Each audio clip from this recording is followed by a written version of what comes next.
Hello dear students, मैं रवि कुमार आप सबका स्वागत करता हूं आपके अपने YouTube channel path of success UP board में। प्यारे बच्चों, इससे पहले आप लोग 2 क्लास में बेहतरीन ढंग से बेसिक मैथ को पढ़ चुके हैं। पहली क्लास में हम लोगों ने घातांक के नियम और इसके साथ साथ द्विघात समीकरण को पढ़ा था, और सेकंड जो क्लास थी वह सबसे बेहतरीन क्लास थी जिसका नाम था त्रिकोणमिति। प्यारे बच्चों, आज की क्लास में हम लोग बीजगणित और क्षेत्रमिति से जुड़े हुए सूत्रों के बारे में जानेंगे।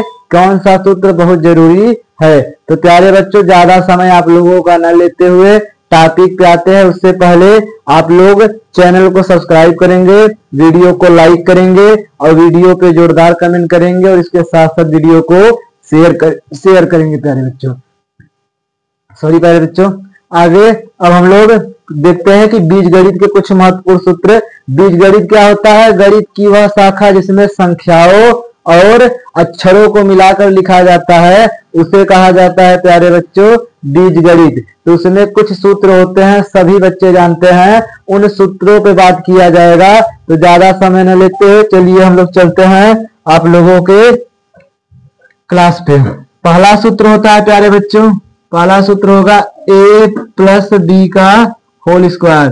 सब बच्चा परिचित है, इससे वाकिफ है। a प्लस बी का होल स्क्वायर का होता है, a प्लस बी का होल स्क्वायर होता है प्यारे शेरों a का स्क्वायर प्लस b का स्क्वायर और प्लस 2ab।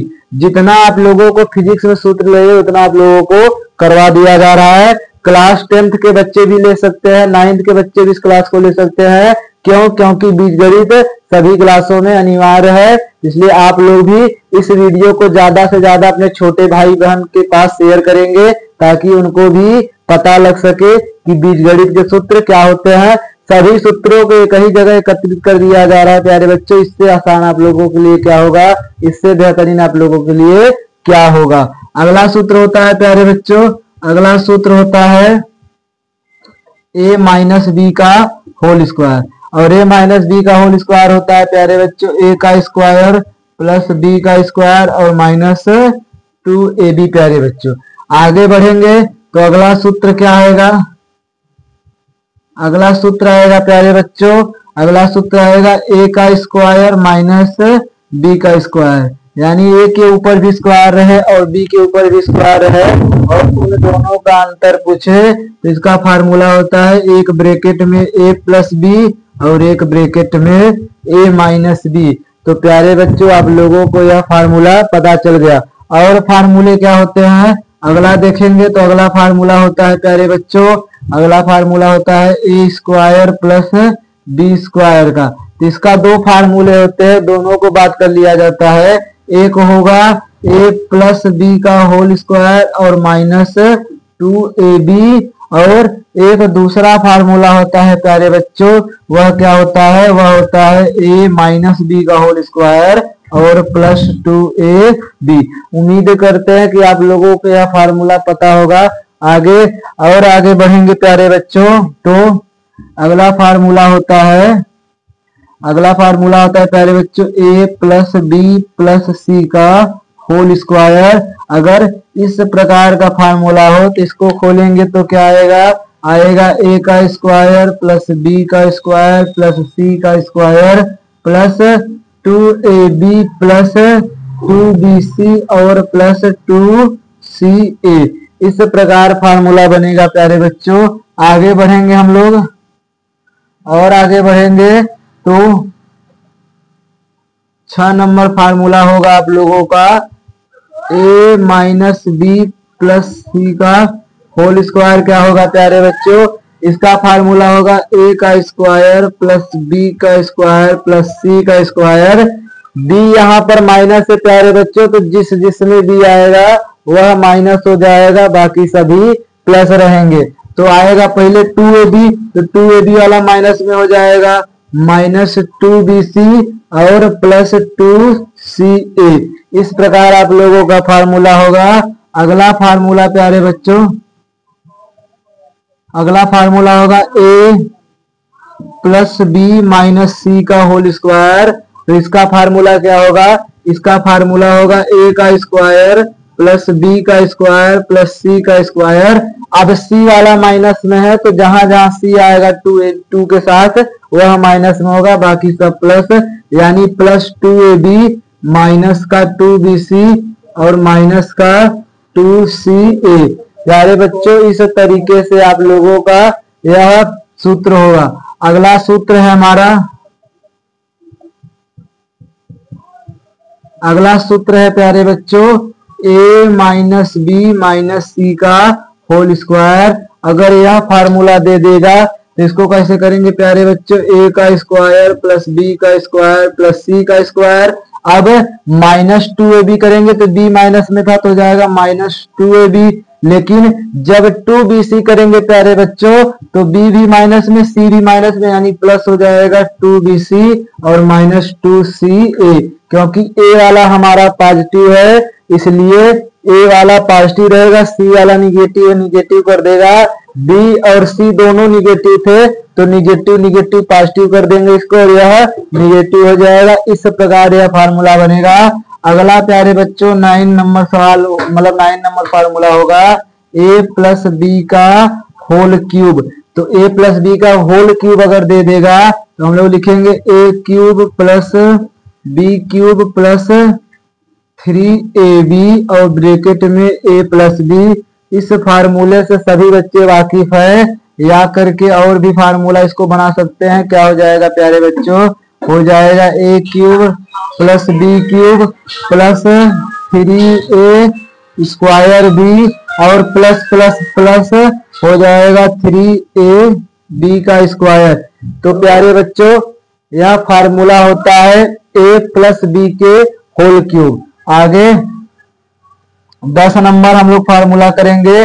10 नंबर क्या होगा, 10 नंबर होगा प्यारे बच्चों a माइनस बी का होल क्यूब। और a माइनस बी का होल क्यूब क्या फार्मूला होगा प्यारे बच्चों, a cube minus B cube minus का 3ab और ब्रैकेट में a माइनस बी।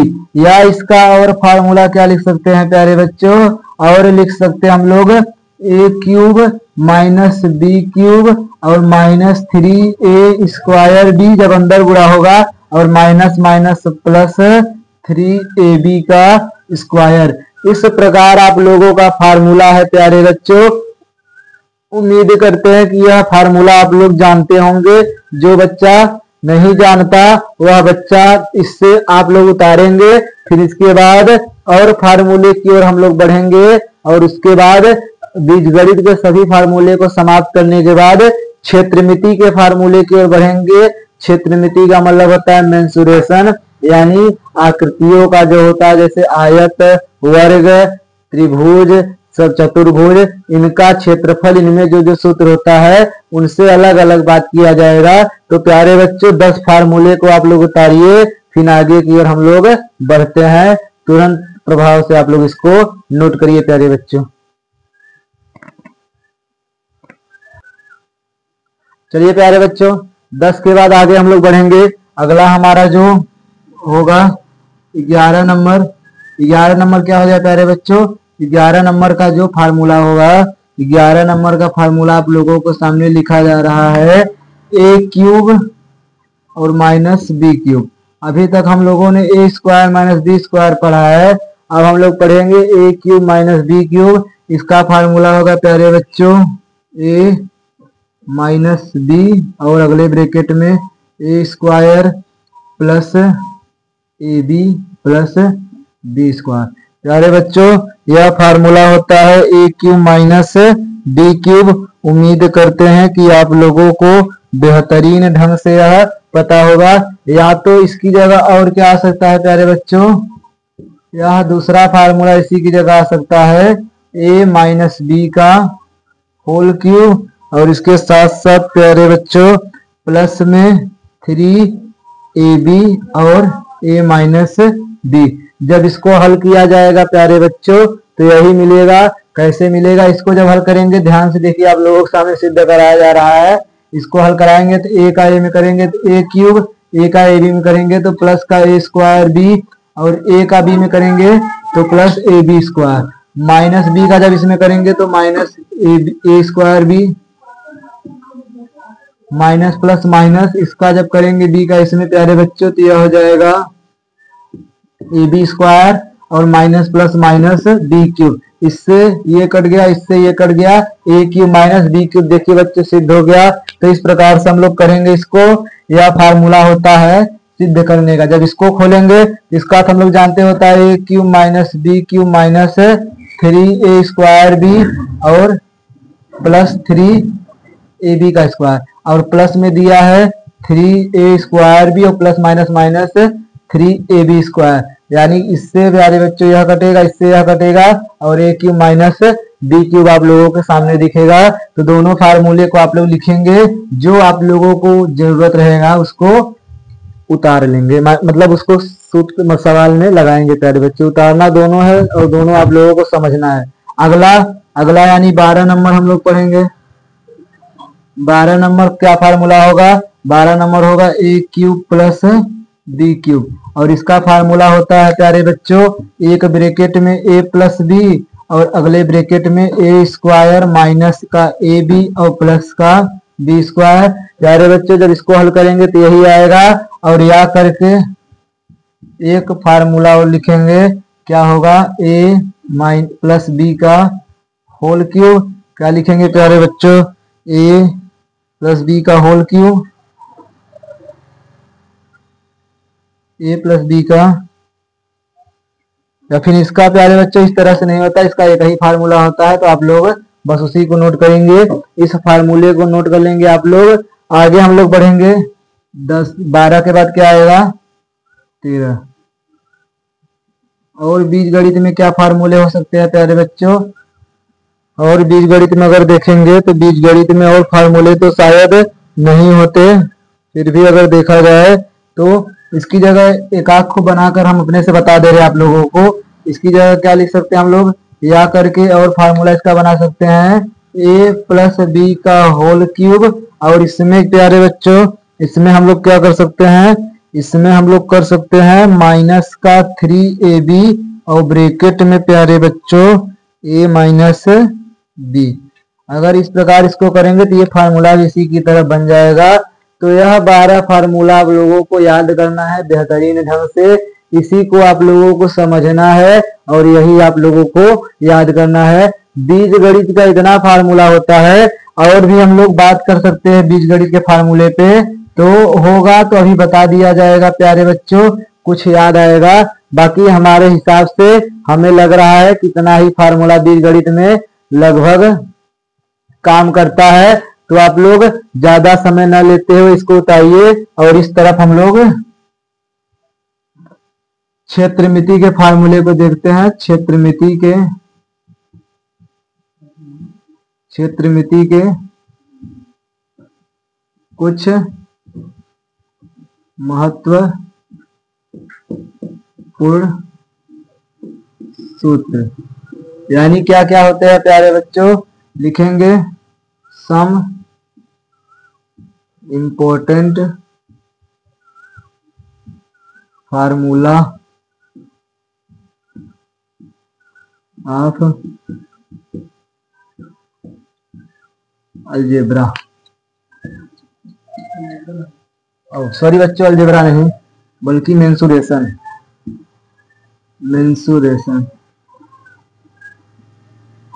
लिखेंगे मेंसुरेशन। तो मेंसुरेशन से हम लोग पढ़ेंगे। सबसे पहले हमारे दिमाग में जो आएगा वह है त्रिभुज। त्रिभुज हम लोग पढ़ेंगे। त्रिभुज को इंग्लिश में कहा जाता है ट्रायंगल। त्रिभुज का मतलब होता है तीन भुजा। इसकी परिभाषा लिखते हुए चलेंगे। लिखेंगे तीन भुजाओं से घिरी बंद आकृति को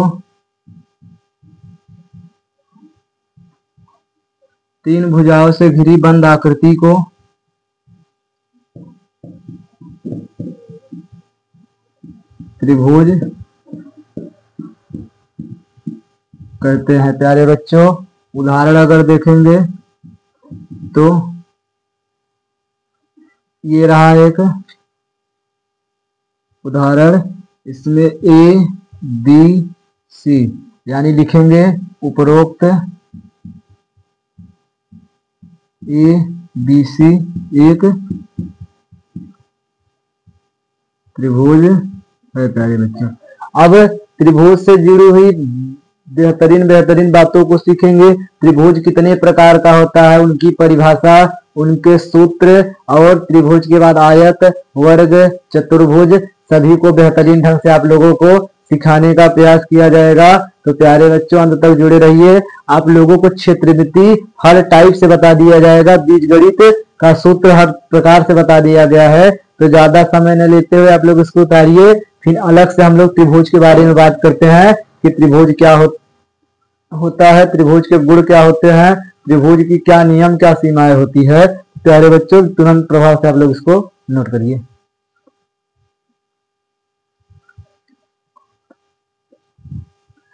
चलिए प्यारे बच्चों, अब हम लोग त्रिभुज के गुणधर्म के बारे में पढ़ेंगे कि त्रिभुज क्या होता है, उसका गुणधर्म क्या होता है, त्रिभुज कैसे तैयार होता है। तो सबसे पहले प्यारे बच्चों पहला गुणधर्म क्या होता है, पहला गुणधर्म यह होता है कि त्रिभुज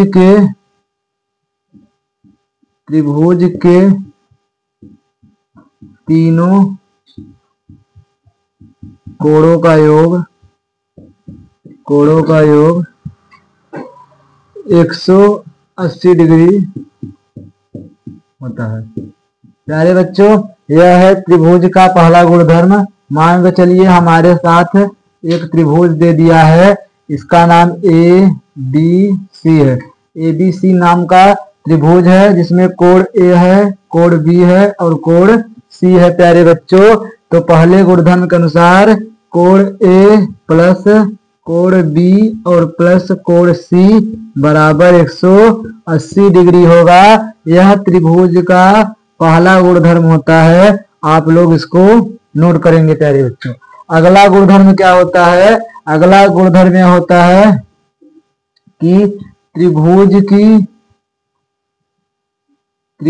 की किन्हीं दो भुजाओं का योग सदैव तीसरी भुजा से बड़ी होती है, तीसरी भुजा से बड़ी होती है। यानी प्यारे बच्चों त्रिभुज की किन्हीं दो भुजाओं का योग से तात्पर्य है कि ए बी और बी सी को जोड़ेंगे, इनका जो योगफल आएगा वो ए सी से बड़ा आएगा। यानी बारी बारी से लिख सकते हैं कि जो ए बी प्लस ए सी है, A B plus B C है, वह सेरो बड़ा है किससे, ए सी से। पहला गुणधर्म पहला ये हो गया। दूसरा क्या लिख सकते हैं प्यारे बच्चों, दूसरा लिख सकते हैं कि ए बी प्लस जो ए सी होगा वह बड़ा होगा बी सी से। और तीसरा प्यारे बच्चों लिख सकते हैं कि क्या लिख सकते हैं प्यारे बच्चों, ए सी प्लस बी सी जो है, ए सी प्लस बी सी वह बड़ा होगा ए बी से। तो यह तीन गुणधर्म होते हैं जिसे आप लोग नोट करेंगे प्यारे बच्चों। आगे तीसरा गुणधर्म पे अगर बात करें, तीसरे गुणधर्म पे अगर बात करें तो तीसरा गुणधर्म प्यारे बच्चों होता है, तीसरा गुणधर्म क्या होता है, तीसरा गुणधर्म यह होता है कि त्रिभुज की किन्हीं दो भुजाओं का अंतर, किन्हीं दो भुजाओं का अंतर सदैव तीसरी भुजा से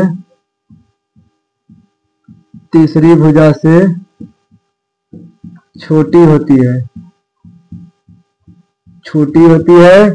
इसका तात्पर्य है प्यारे बच्चों कि अगर दोनों भुजाओं का अंतर निकालेंगे तो वह तीसरी भुजा से छोटी होगी। लेकिन समझने वाली बात यह है कि अंतर अगर ऋणात्मक आ गया तो क्या भुजा ऋणात्मक में होगी? नहीं प्यारे बच्चों, लंबाई को हमेशा धनात्मक में लिया जाता है। तो उस कल्पना को दूर करने के लिए, ऐसी सोच को दूर करने के लिए हम लोग माड बना देते हैं ताकि हमारा मान माइनस में न आए। यानी यहाँ पर पहला वाला क्या बनेगा? पहला वाला प्यारे बच्चों बनेगा माड के अंदर A B minus B C अगर करेंगे तो वह छोटा होगा किससे प्यारे बच्चों? ए सी से। बी नंबर अगर करेंगे प्यारे बच्चों तो बी नंबर जो होगा वह होगा ए बी माइनस ए सी जो होगा वह छोटा होगा प्यारे बच्चों बी सी से। ध्यान देंगे। और तीसरा अगर करेंगे, तीसरा देखेंगे तो तीसरा प्यारे बच्चों ए सी माइनस बी सी जो होगा वह छोटा होगा किससे? ए बी से। यानी यह तीन प्रकार के तीसरे गुणधर्म होते हैं और तीनों गुणधर्मों को आप लोग बेहतरीन ढंग से याद करेंगे। उदाहरण से समझाना हो तो मान के चलिए एक त्रिभुज हमारे पास है प्यारे बच्चों, थोड़ा बड़ा बनाकर बताया जाए। एक त्रिभुज हमारे पास है और इस त्रिभुज की एक भुजा 5 सेंटीमीटर है, एक भुजा 4 सेंटीमीटर है और एक भुजा 3 सेंटीमीटर है। और कोण मान के चलिए यह 60 है, यह 50 है और यह प्यारे बच्चों 70 है। यानी इस प्रकार अगर दिया हो तो पहला गुणधर्म यह कहता है कि त्रिभुज के तीनों कोणों का योग 180 डिग्री होता है। यानी 60, 50, 110 और 70, 180 हो गया। प्यारे बच्चों अगला गुणधर्म कहता है कि त्रिभुज की किन्हीं दो भुजाओं का योग सदैव तीसरी भुजा से बड़ी होती है हमेशा। तो चलिए जोड़ कर देखते हैं। अगर नामकरण करेंगे तो A B C, A B में अगर बी सी जोड़ेंगे तो 5 और 3 8 हो जाएगा और 8 मेरे प्यारे दोस्तों 4 से बड़ा होता है। अगर 4 में 3 जोड़ेंगे तो 7 हो जाएगा और 7 5 से बड़ा होता है। 5 में 4 जोड़ेंगे तो 9 हो जाएगा और 9 3 से बड़ा होता है। यह गुणधर्म भी संतुष्ट हो रहा है। तीसरे गुणधर्म में पहुंचते हैं तो त्रिभुज की किन्हीं दो भुजाओं का अंतर सदैव तीसरी भुजा से छोटी होती है। चलिए निकालते हैं। 5 में से 3 घटाएंगे तो 2 आएगा और 2 4 से छोटा होता है प्यारे दोस्तों। 3 में से 4 घटाएंगे तो -1 आएगा और मॉड लगने के कारण -1 प्लस में बन जाएगा और 1 5 से छोटा होता है।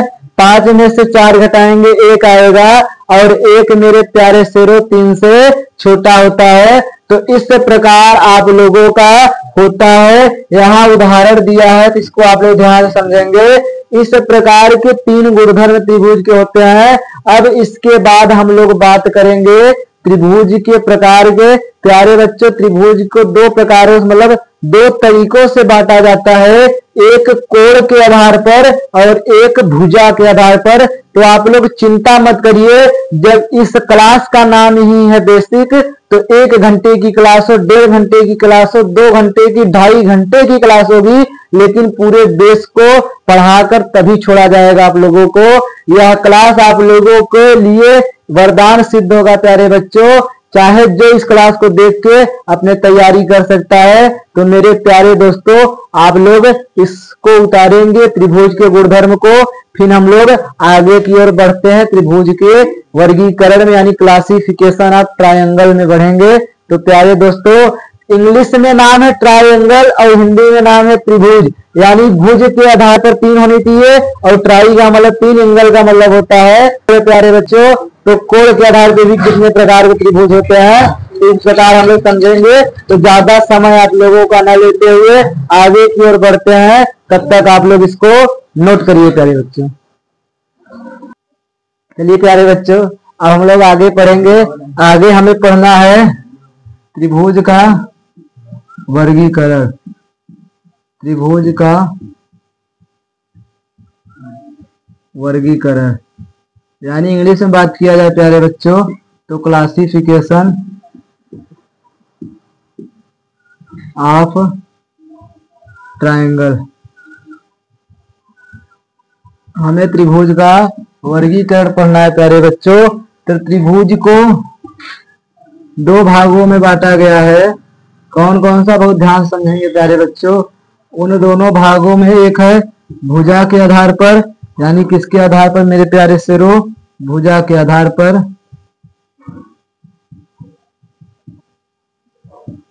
भुजा के आधार पर, और एक प्यारे बच्चों कोण के आधार पर,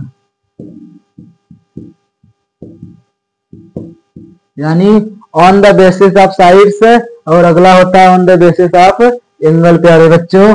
तो ध्यान से देखेंगे तो भुजा के आधार पर जो हमारा त्रिभुज होता है वह तीन प्रकार का होता है।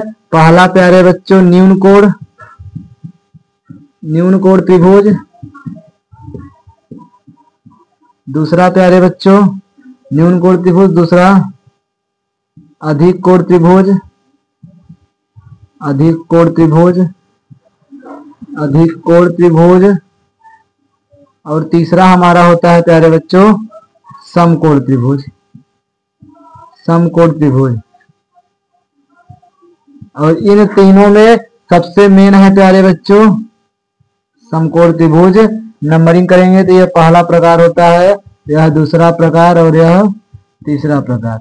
आगे न्यून कोण क्या होता है प्यारे बच्चों, लिखेंगे जिसका जिसका एक कोण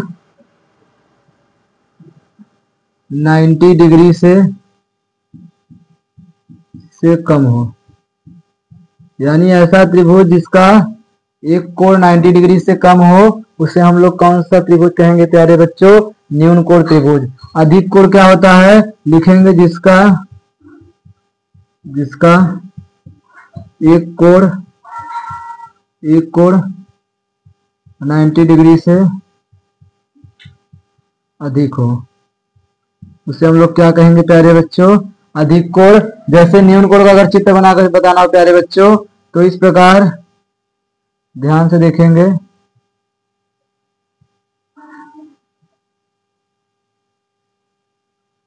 इस प्रकार है, और यहाँ मान चलिए 45 डिग्री है प्यारे बच्चों, और यह 65 डिग्री है, और यह प्यारे बच्चों कितना हो जाएगा 70 डिग्री। तो इसमें एक कोण 90 डिग्री से कम है, इसलिए हम इसे क्या कहेंगे, न्यून कोण प्यारे बच्चों। उसी प्रकार अधिक कोण होता है, अधिक कोण में एक कोण 90 डिग्री से अधिक होता है। समकोण त्रिभुज का होता है प्यारे बच्चों, सब लोग जानते हैं, जिसका एक कोण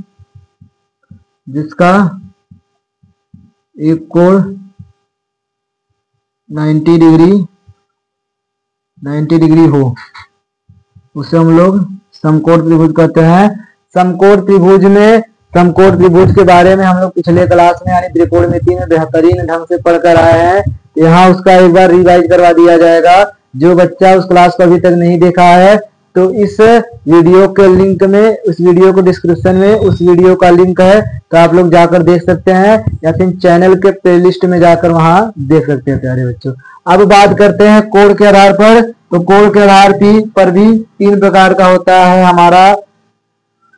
सॉरी बच्चों, यह कोण के आधार पे था, थोड़ा मिस्टेक हो गया, यह कोण के आधार पे था, मिस्टेक हो गया थोड़ा। और यह अब हम लोग पढ़ेंगे भुजा के आधार पर। कोण के आधार पर प्यारे बच्चों तीन प्रकार के त्रिभुज होते हैं, न्यून कोण, अधिक कोण और समकोण। भुजा के आधार पर भी तीन ही प्रकार का होता है, एक विषम बाहु त्रिभुज, एक होता है प्यारे बच्चों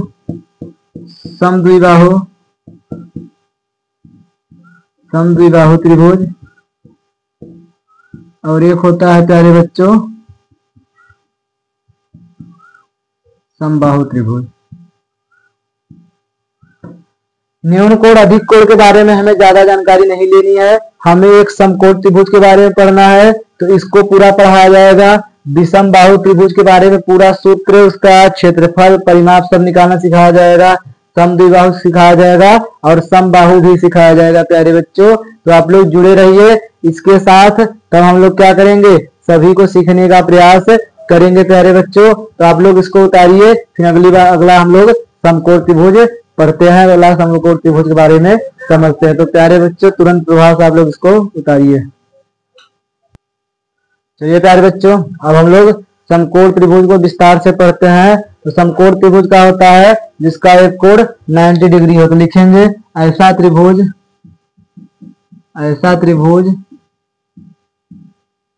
जिसका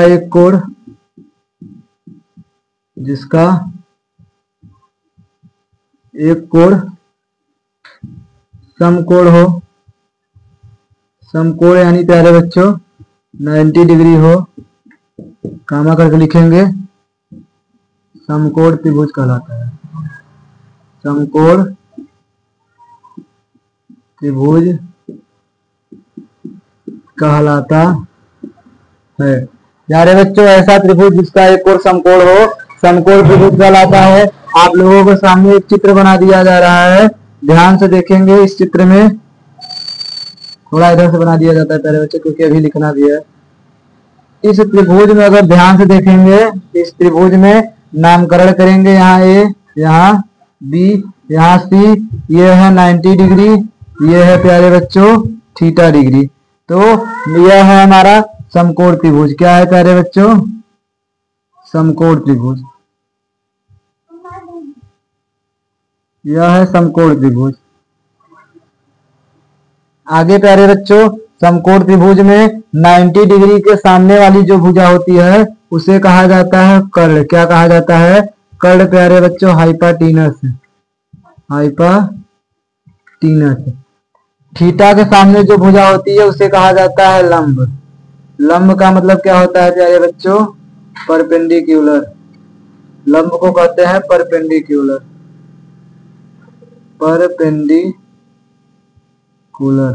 और जो भुजा बच जाती है उसे कहा जाता है आधार, और आधार को इंग्लिश में कहा जाता है प्यारे बच्चों बेस। तो हमें लग रहा है आप लोग समझ गए होंगे कि क्या होता है। अब आगे पॉइंट करके कुछ लिखेंगे प्यारे बच्चों।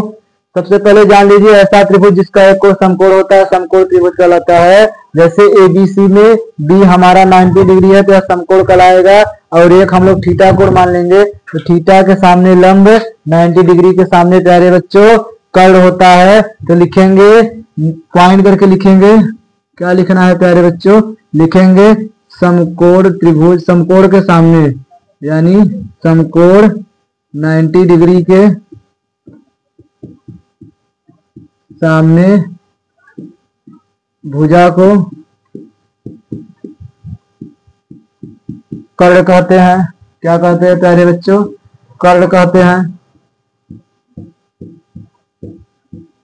आगे दूसरा वाला क्या है प्यारे बच्चों? दूसरा यह है कि थीटा के सामने भुजा को लंब कहते हैं। लंब कहते हैं। क्या कहते हैं प्यारे बच्चों? लंब कहते हैं। तथा शेष भुजा को शेष बची भुजा को आधार कहते हैं।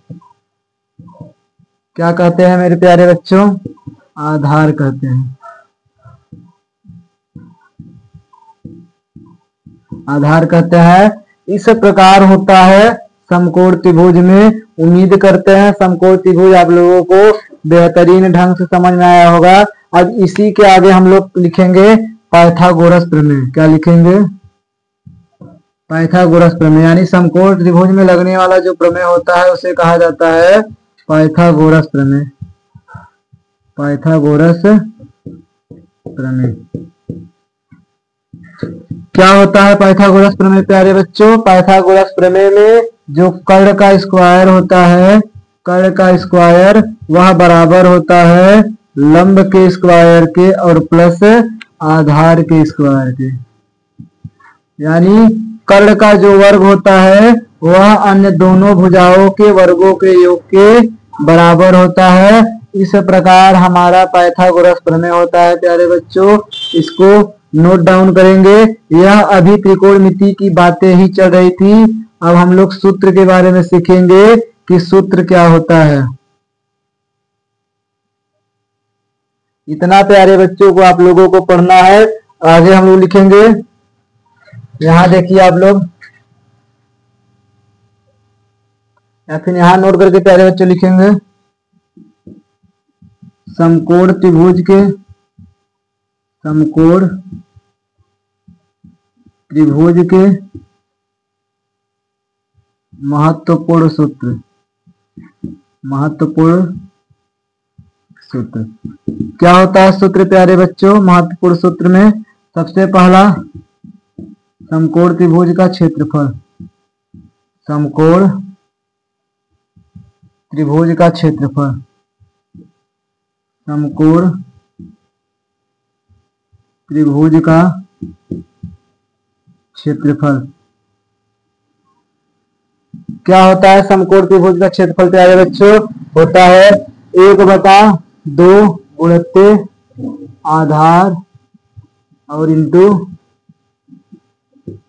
ऊंचाई। इस प्रकार प्यारे बच्चों आप लोग उतारेंगे समकोण त्रिभुज का क्षेत्रफल क्या होता है? 1/2 आधार इंटू ऊंचाई। अगला फार्मूला होता है समकोण त्रिभुज का परिमाप, समकोण त्रिभुज का परिमाप। और क्या होता है समकोण त्रिभुज का परिमाप प्यारे शेरों? समकोण त्रिभुज का परिमाप होता है, परिमाप का मतलब होता है प्यारे बच्चों बाहर से माप। तो बाहर से माप लेंगे तो क्या आ जाएगा? लंब प्लस आधार और प्लस कर्ण, यही होता है समकोण त्रिभुज का परिमाप। यह बात था प्यारे बच्चों समकोण त्रिभुज के बारे में, आप लोगों को बेहतरीन ढंग से पढ़ाया गया। समकोण त्रिभुज का क्षेत्रफल क्या होता है इसको भी बताया गया, पाइथागोरस प्रमेय को भी बताया गया। इसके साथ साथ समकोण त्रिभुज का परिमाप का भी सूत्र लिखा दिया गया है। अब आप लोग इसको उतारेंगे, फिर इसके बाद हम लोग विषम बाहु त्रिभुज की ओर बढ़ेंगे कि विषम बाहु त्रिभुज का परिमाप क्या होता है, विषम बाहु त्रिभुज का क्षेत्रफल क्या होता है, विषम बाहु त्रिभुज क्या होता है, इसको सिखाया जाएगा। तो प्यारे बच्चों इसको आप लोग उतारिए, फिर इसके बाद हम लोग आगे बढ़ते हैं।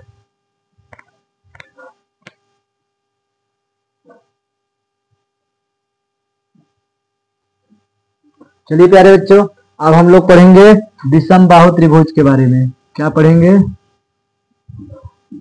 विषम बाहु त्रिभुज।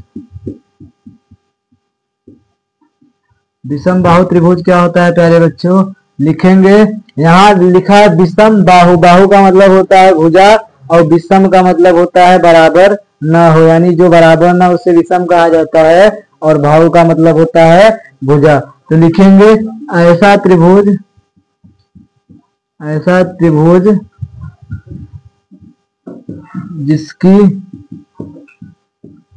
जिसकी तीनों भुजाएं, तीनों भुजाओं की लंबाइयां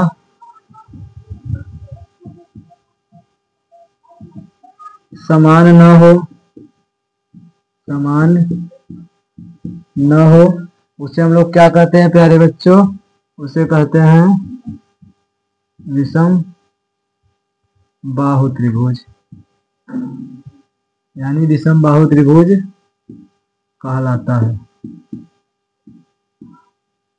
जैसे प्यारे बच्चों उदाहरण अगर देना हो तो इसे अगर देखेंगे ए बी सी, यह एक प्रकार की भुजा है। इसके मान के चलिए यहाँ पर 2 सेंटीमीटर है, यह 3 सेंटीमीटर है और यह है प्यारे बच्चों 4 सेंटीमीटर। तो यह है हमारा विषम बाहु त्रिभुज। अब लिखेंगे विषम बाहु त्रिभुज को याद करने के लिए, मतलब विषम बाहु त्रिभुज का सूत्र ज्ञात करने के लिए हमें हीरोन का सूत्र लिखना पड़ेगा। हीरोन के सूत्र से हम लोग विषम बाहु त्रिभुज के क्षेत्रफल को निकाल सकते हैं। प्यारे बच्चों सिर्फ विषम बाहु त्रिभुज नहीं, किसी भी त्रिभुज का क्षेत्रफल हीरोन के सूत्र से निकल सकता है। तो हीरोन का सूत्र क्या होता है? लिखेंगे यदि त्रिभुज की भुजाएं, यदि त्रिभुज, लिखेंगे प्यारे बच्चों यदि त्रिभुज की भुजाएं, यदि त्रिभुज की भुजाएं क्रमशः ए बी तथा सी हो तो त्रिभुज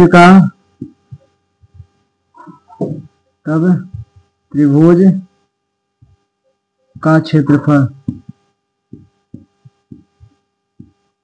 क्या होगा प्यारे बच्चों? होगा अंडर रूट। हीरोन का सूत्र आप लोगों ने कक्षा 10 में पढ़ा होगा। जो बच्चा नहीं पढ़ा उसके लिए जान लीजिए, यस माइनस ए, यस माइनस बी और यस माइनस सी, यही फार्मूला होता है हीरोन के सूत्र का। तो इसे आप लोग नोट करेंगे। आगे हम बात करते हैं। आगे यहाँ लिख दिया जाता है प्यारे बच्चों, यहाँ देखिए आप लोग आगे लिखेंगे जहां यस बराबर, यस का होता है प्यारे बच्चों, यस होता है परिमाप तथा यस बराबर फार्मूला का होता है प्यारे बच्चों, तथा यस बराबर फार्मूला होता है ए प्लस बी प्लस सी, यानी तीनों भुजाओं का जो योग होता है वही कहलाता है प्यारे बच्चों हमारा परिमाप। तो त्रिभुज का परिमाप के लिए तीनों भुजाओं का योग ही क्या कहलाता है? त्रिभुज का परिमाप। तो ये था प्यारे बच्चों विषम बाहु त्रिभुज के बारे में। आप लोग विषम बाहु त्रिभुज को जान लीजिए कि ऐसा त्रिभुज जिसकी तीनों भुजाओं की लंबाइयां समान न हो विषम बाहु त्रिभुज कहलाता है। विषम बाहु त्रिभुज का क्षेत्रफल निकालने के लिए हमें हीरोन का सूत्र ज्ञात करना पड़ेगा, और हीरोन का सूत्र होता है कि यदि किसी त्रिभुज का भुजाएं क्रमशः ए बी सी करके दिया हो तो यह फार्मूला होता है त्रिभुज का क्षेत्रफल के लिए कि अंडर रूट में परिमाप में से पहली भुजा घटाएंगे, परिमाप में से दूसरी भुजा घटाएंगे और परिमाप में से तीसरी भुजा घटाकर सभी का गुणनफल कर देंगे और उनका वर्गमूल निकाल देंगे। तो हीरोन का मतलब क्षेत्रफल हमें पता चल जाएगा। जहां यस होता है परिमाप और परिमाप बराबर फार्मूला होता है ए प्लस बी प्लस सी, यानी तीनों भुजाओं का योग। प्यारे बच्चों विषम बाहु आप लोग पढ़ लेंगे, तो विषम बाहु के बाद हम बात करेंगे समबाहु त्रिभुज की। तो प्यारे बच्चे आप लोग उसके उतरिए, समबाहु ने समद्विबाहु, पहले समद्विबाहु तब समबाहु। तो प्यारे बच्चे आप लोग इसको उतारिए, फिर हम लोग समद्विबाहु की ओर बढ़ते हैं।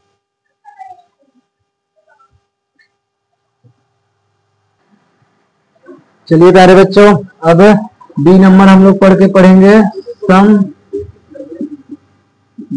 त्रिभुज। समद्विबाहु त्रिभुज, समद्विबाहु त्रिभुज क्या होता है प्यारे बच्चों? नाम पढ़कर कोई बच्चा अगर समझ गया होगा तो पता चल गया होगा। सम का मतलब होता है बराबर, द्वि का मतलब होता है दो और बाहु का मतलब होता है भुजा। तो लिखेंगे ऐसा त्रिभुज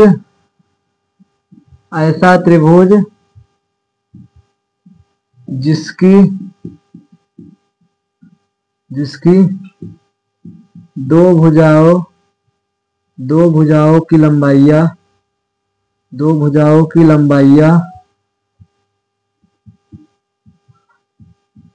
तथा दो कोण समान हो क्या कहलाता है प्यारे बच्चों? समद्विबाहु त्रिभुज कहलाता है। समद्विबाहु त्रिभुज कहलाता है प्यारे बच्चों। जैसे मान के चलिए अगर इस प्रकार का एक त्रिभुज है, यहां देखेंगे इसका नामकरण करेंगे प्यारे बच्चों। इसका नामकरण है ए बी सी और इसकी बीच में एक ऊंचाई है जो क्या है प्यारे बच्चों? एच है। इसको हम लोग एच मान लेते हैं। यह ए है, ये भी ए है और ये है पूरा प्यारे बच्चों बी। ध्यान से देखेंगे तो यह भुजा की लंबाई है और प्यारे बच्चों ये थीटा है तो ये भी क्या हो जाएगा? थीटा।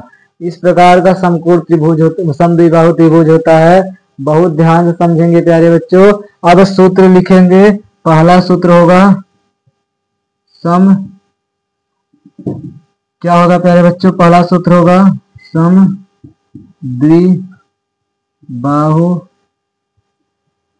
द्विबाहु त्रिभुज का क्षेत्रफल।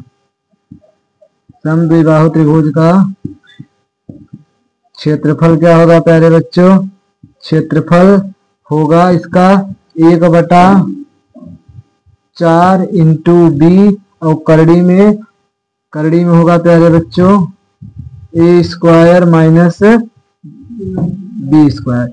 ए स्क्वायर माइनस बी स्क्वायर नहीं प्यारे बच्चों, होगा 4 ए स्क्वायर माइनस बी स्क्वायर।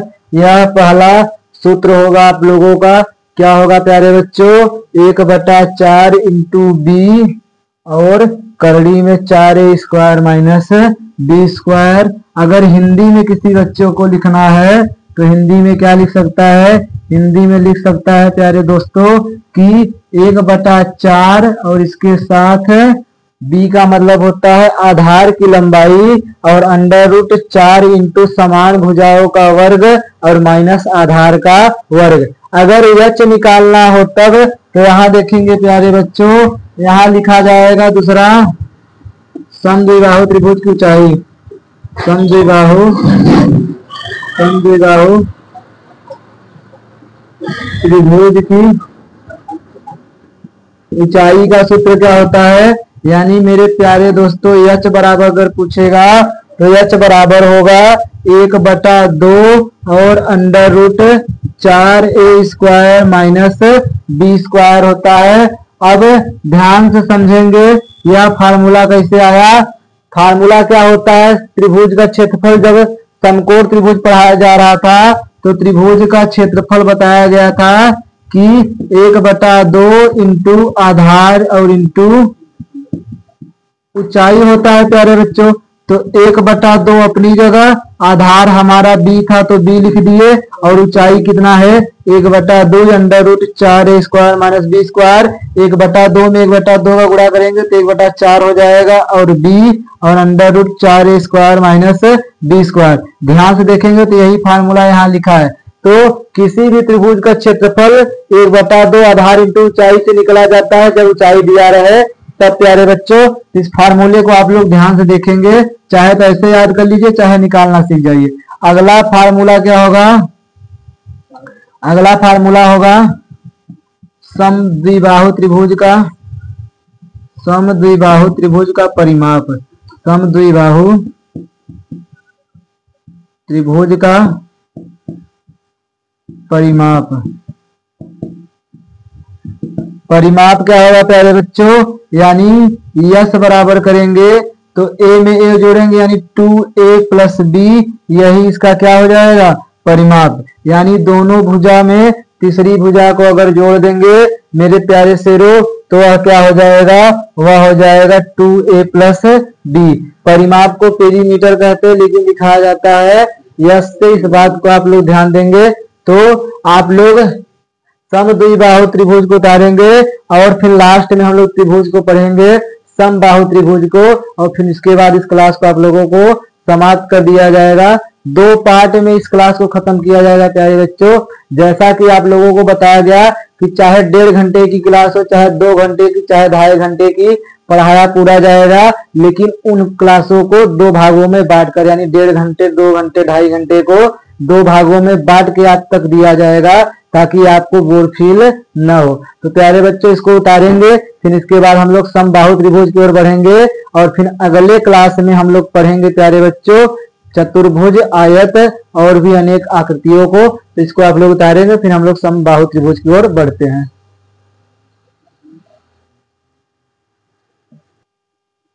चलिए प्यारे बच्चों अब हम लोग अगला पढ़ेंगे 3 नंबर सबसे महत्वपूर्ण जो होता है समबाहु त्रिभुज।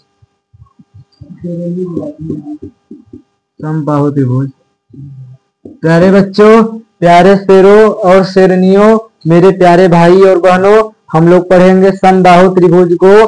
तो सम का मतलब होता है बराबर और बाहु का मतलब होता है भुजा। तो लिखेंगे ऐसा त्रिभुज जिसकी तीनों भुजाएं जिसकी तीनों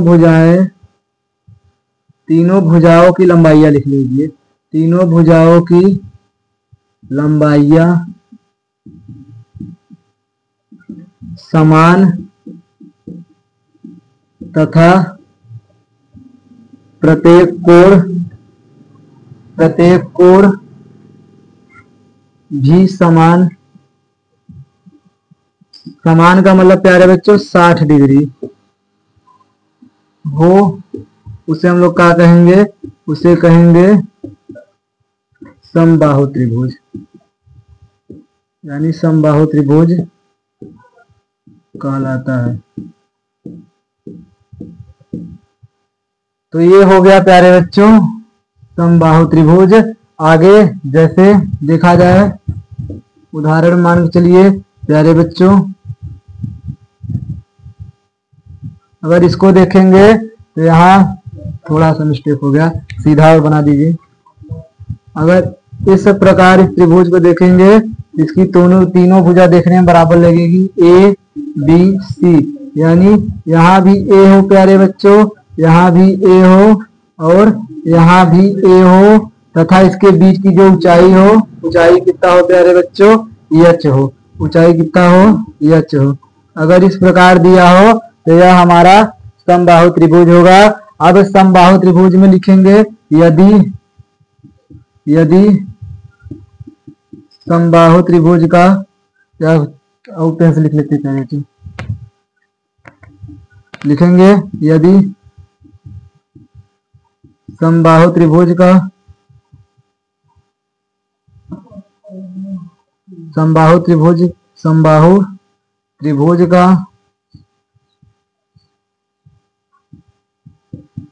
प्रत्येक भुजा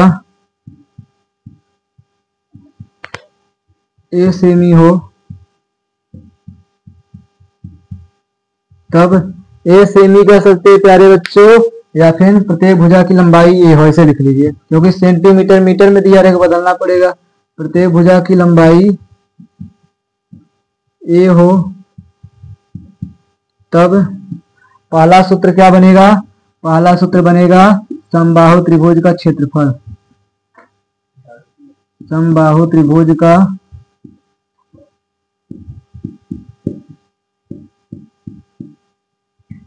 क्षेत्रफल क्या होगा प्यारे बच्चों? क्षेत्रफल होगा समबाहु त्रिभुज का करड़ी में 3/4 इंटू भुजा का स्क्वायर, या इसी को क्या लिख सकते हैं? इसी को लिख सकते हैं प्यारे बच्चों, क्षेत्रफल का मतलब ए होता है, ए बराबर करड़ी में 3/4 और भुजा हम लोग छोटा ए माने हैं तो ए का स्क्वायर। यह फार्मूला निकल कर आएगा समबाहु त्रिभुज का प्यारे शेरों और तेरी प्यारी शेरनियों क्षेत्रफल।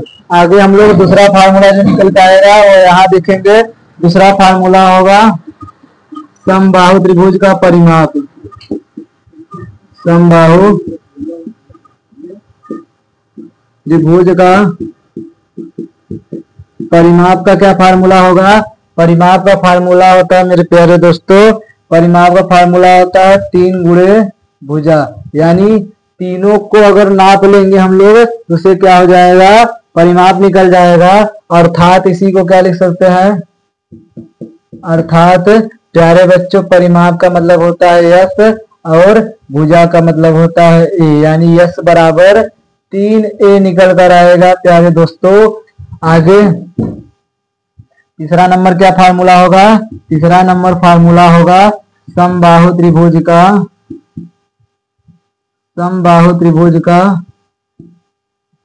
त्रिभुज की ऊंचाई,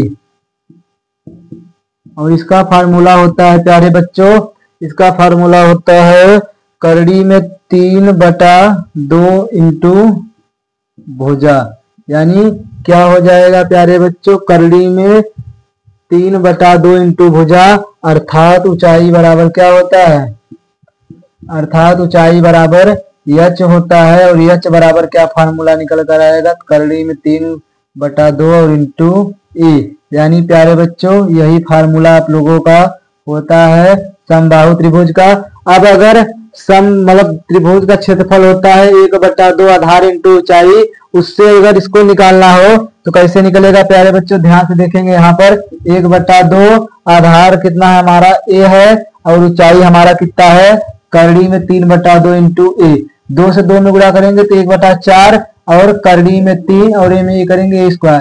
करड़ी में 3 गुणा 1 में करेंगे तो मेरे प्यारे दोस्तों करड़ी में 3/4 a² और यहाँ भी करड़ी में 3/4 a² है। तो यानी बनाया जा सकता है प्यारे दोस्तों, प्यारे भाइयों, मेरी प्यारी बहनों। तो इस प्रकार आप लोगों का यह सूत्र खत्म होता है, समाप्त होता है त्रिभुज का। अब अगले दिन यानी अगले क्लास में हम लोग प्यारे दोस्तों पढ़ेंगे चतुर्भुज के बारे में। चतुर्भुज क्या होता है, चतुर्भुज कितने प्रकार का होता है, उन सभी त्रिभुजों का मतलब उन सभी चतुर्भुजों का क्षेत्रफल ज्ञात करेंगे, परिमाप ज्ञात करेंगे। वृत्त को पढ़ेंगे प्यारे बच्चों, वृत्त क्या होता है, शंकु क्या होता है, इसके साथ साथ बेलन क्या होता है, और भी ढेर सारी चीजें मेंसुरेशन में भी जानना बाकी है आप लोगों को। तो जुड़े रहिए आखिरी तक, जब तक क्लास चलेगा तब तक आप लोग जुड़े रहिए। और प्यारे बच्चों चैनल को सब्सक्राइब कीजिए, वीडियो को लाइक कीजिए और वीडियो को शेयर और वीडियो पे कमेंट कीजिए प्यारे बच्चों। तो मिलते हैं अगली क्लास में आप लोगों को शाम 5 बजे। आप लोगों को क्लास 10th का क्लास है मैथ, जो बेहतरीन ढंग से पढ़ाया जाएगा, बेहतरीन ढंग से खत्म करने का प्रयास किया गया है। तो आप लोग उस क्लास में भी जुड़े और इस क्लास में आप लोगों को बेहतरीन ढंग से सिखाया गया। बाकी इंटर वालों से मुलाकात होगी अगली बेसिक क्लास में। तब तक के लिए धन्यवाद प्यारे बच्चों, अपना आप लोग ख्याल रखिएगा।